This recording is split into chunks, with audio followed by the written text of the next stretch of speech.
para um esclarecimento aos moçambicanos. Sim. Por que somos pobres enquanto há também muitos ricos? Esta é uma pergunta profundamente interessante e agradeço por ter colocado nesses termos, porque bem, o fito também que nós temos é dialogar com a sociedade, sobretudo aquelas que são imberbes ou que têm algumas capacidades que não compreendem alguma complexidade da ciência. O facto é que nós temos, no contexto atual, está mais do que claro de que o modelo de desenvolvimento que nós escolhemos nos últimos 30 anos não foi bom nem para combater a pobreza, nem para combater as desigualdades. Por exemplo, nós sabemos que no setor da exploração de minas, dos recursos estratégicos de Moçambique, o Estado moçambicano tira poucos benefícios disto. Benefícios esses que poderiam depois ser reinvestidos na educação, na saúde, na nossa defesa nacional, assim como para assistir àqueles que são os mais deserdados. O nosso Estado não está. Por essa razão que está em curso, e aqui é a política do Presidente da República, Daniel Francisco Chapo, a questão da reforma da lei de minas, a questão da reforma da lei de petróleos, a questão de como é que o Estado moçambicano vai se posicionar em cada um desses setores-chave. Sabe também que nos últimos 30 anos, por exemplo, no setor da logística, o Estado moçambicano praticamente era um Estado marginal. E hoje o Estado moçambicano está a se reposicionar como um dos atores-chave, através dos CFM, sobretudo, assim como dos portos de Moçambique, portos de Maputo, portos de Nacala, Porto da Beira, etc. Exatamente porque são setores que tinham sido, em parte, tirados fora da esfera de controle do Estado. Temos, igualmente, a clareza de que, por exemplo, uma das manifestações da pobreza e da desigualdade é, por exemplo, o acesso à habitação. Mas num contexto moçambicano em que temos uma banca nacional, e isso é preciso que seja dito, a banca comercial moçambicana, ela não é uma banca nacional, está muito pouco comprometida com o desenvolvimento nacional. Nós temos muita terra, mas a terra de por si não constitui riqueza, ela constitui um potencial, elemento, por si um ativo que tem que ser investido. Mas o problema é que nem o Banco Mundial, efetivamente, nem a banca comercial tem, digamos, criado condições financeiras para que os moçambicanos com habilidades, competências, técnica de investir na agricultura possam ter acesso, portanto, ao crédito. Quer dizer, o acesso ao crédito não só é interdito. Para a criação de micro, pequenas e médias empresas no contexto de Moçambique é difícil, exatamente também por causa das dificuldades do acesso ao crédito. Os moçambicanos devem saber que nós, como país, nos últimos 30 anos, tínhamos dificuldades imensas, não só de nos impormos diante dessas instituições internacionais, mas também há alguns erros que nós cometemos em termos de infraestruturação, digamos, do setor, por exemplo, financeiro, da forma como é que nós, digamos, aceitamos determinados investimentos em matérias, digamos, de grandes projetos, exploração de minas. Estamos a ver agora com a Mosal e a chantagem, portanto, que faz. Estamos a constatar que nós precisamos de rediscutir alguns dos contratos em matérias de exploração, mas não só, mas também na região central de Moçambique e até na região sul de Moçambique, exploração, por exemplo, das areias pesadas. Estes setores todos são setores que devem ser estratégicos para o desenvolvimento. Não nos enganemos com uma coisa.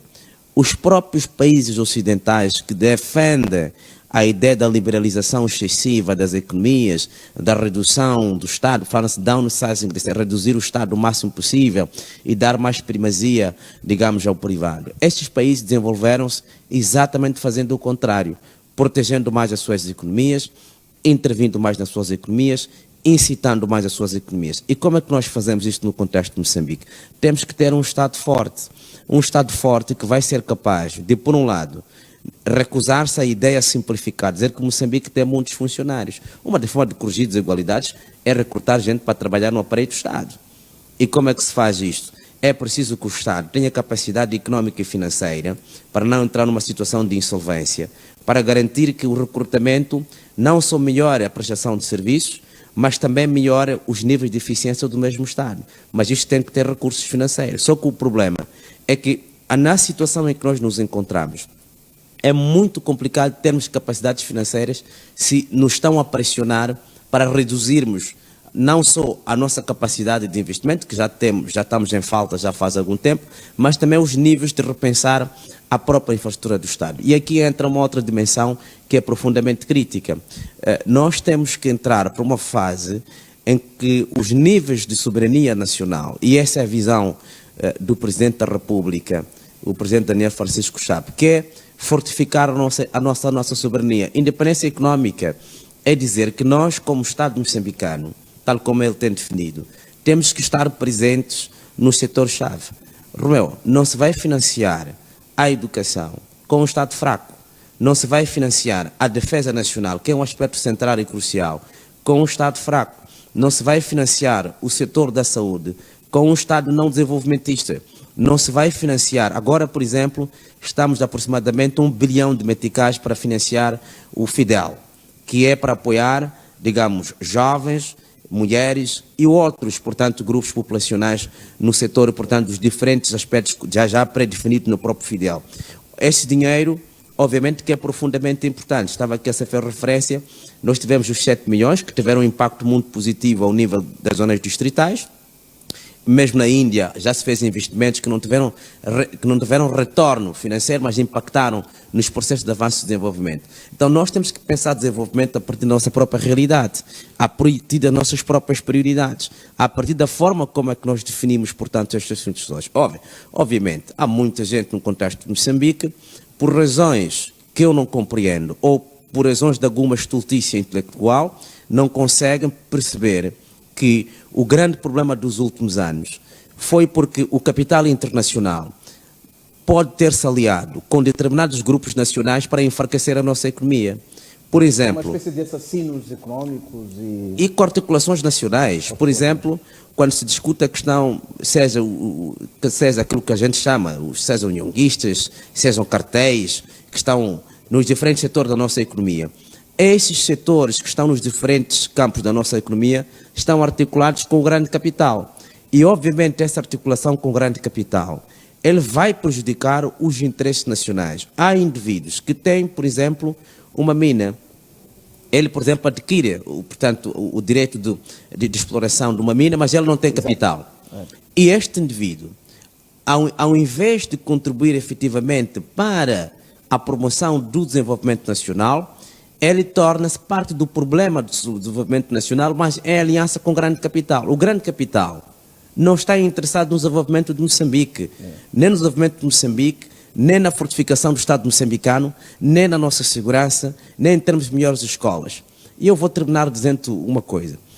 Há muitos moçambicanos que não sabem, por exemplo, que o próprio Banco Mundial e algumas outras instituições internacionais foram responsáveis em dizer que as passagens automáticas era uma forma de acelerarmos o processo de educação no contexto de Moçambique. Os moçambicanos, e nos condicionando, se não fizéssemos aquilo, não receberíamos um conjunto de traços. Também não sabem que quando se declara que Moçambique vai receber 500 milhões de dólares, na verdade, Moçambique acaba recebendo apenas 100 milhões de dólares, porque só uma consultoria vai custando muitos recursos financeiros. Portanto, é preciso desconstruirmos com alguma profundidade, com algum rigor. Mas é uma grande tristeza que até algumas organizações da sociedade civil perderam a capacidade de crítica porque também são pagas por essas organizações. Elas são condicionadas no seu discurso. Não conseguem ir a fundo, portanto, na crítica da economia política do funcionamento dessas instituições. E produzem o discurso como se Moçambique fosse o responsável por todos os problemas estruturais da pobreza, da desigualdade, da fragilidade, etc., etc., do contexto moçambicano. Temos que ser equilibrados do ponto de vista académico, temos que explicar as coisas tanto do ponto de vista das causas internas como das causas externas. Isto é profundamente importante e esta é, portanto, a minha visão. Há problemas internos que são estruturais, mas também há problemas externos que são estruturais e que impactam perversamente o nosso desenvolvimento nacional, entre outras coisas, a situação. Mas o facto é que nós não estamos na segunda posição da pobreza. Isto é falso. Sim, isto não há dúvidas. Isto tem mais dúvidas. Sim, sim. Continua a dúvida.